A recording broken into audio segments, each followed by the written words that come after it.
नहमदहु व नसल्ली अला रसूलिल करीम अम्मा बाद। जीअं त असां बेहद शुक्रगुज़ार आहियूं साईं खान मोहम्मद साहिब जा। अॼु किताब जी साईं जी खान मोहम्मद साहिब जी जेका हुई मुहूर्त हुई, सुभान अल्लाह, असांखे वधो कई दावत ने। असां शुक्रगुज़ार आहियूं खान मोहम्मद साहिब जा। ऐं मखतूम साईं ज़ैन हुसैन कुरैशी साहिब जो तरफ़ां हार ऐं अजरक साईं सुभान अल्लाह पेश कयो आहे। खान मां वॾे मुबारकबाद लाइक़ आहियो जो तव्हांखे मुर्शिद हर वक़्तु यादि करे। सुभान अल्लाह, मेहरबानी। हज़रत पीर मोहम्मद बहोल हक, सही पीर मोहम्मद बहोल हक, दमदम पीर मोहम्मद बहोल हक।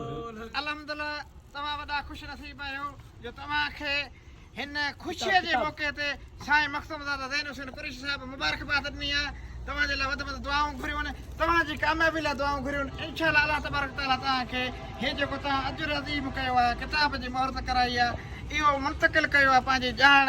अल्लाह तबारक तआला तव्हांजी हिन ॼाण में मक़बूलियत कंदो, वधीक वाधारो कंदो।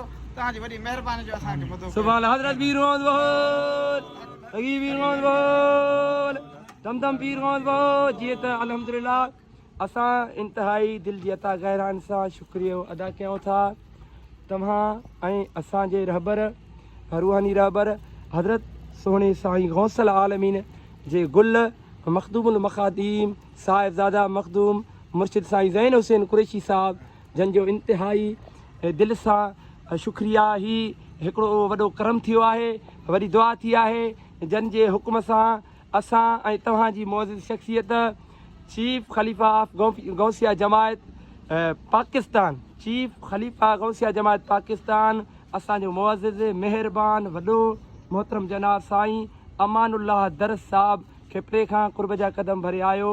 उन्हनि खे असां वेलकम कयूं था, भलीकार कयूं था।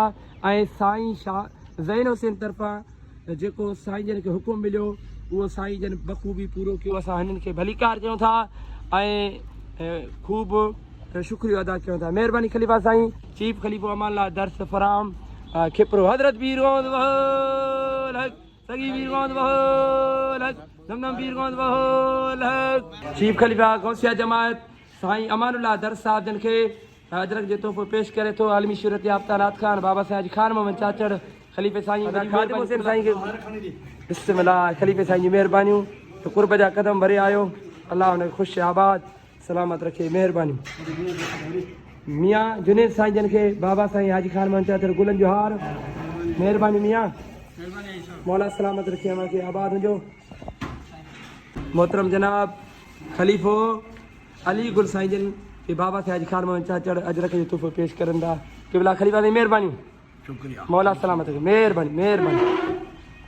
अदा साईं लक्ष्मीर साहिब जन खे बाबा साईं गुलनि जो तोहफ़ो पेश कयो। महिरबानी बाबा, महिरबानी।